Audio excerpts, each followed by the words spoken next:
বিগত 16 বছর করে হাসিনা যে অত্যাচার নিপীড়ন মানুষের উপর চালিয়েছিল সেই প্রকৃতি পরিশোধ হিসাবে আজকে সেই কাঠগড়াই শেখ হাসিনা ফাঁসি রায় ঘোষণা করা হয়েছে। সেই ফাঁসি রায়কে যদি কার্যকর করা না হয় তাহলে ছাত্ররা সবসময় তাদেরকে রুখে দাঁড়ানোর জন্য সবসময় প্রস্তুত থাকবে।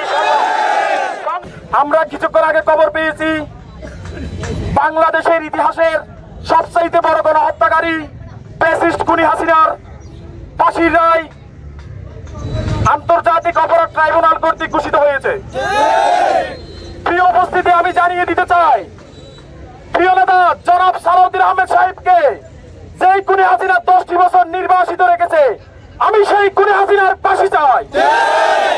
আওয়ামী পেটুয়া বাহিনী নির্বিচারে গুলি করে হাজার হাজার ছাত্র জনতাকে হত্যা করেছে, আমি সেই খুনি হাসিনার বিচার চাই।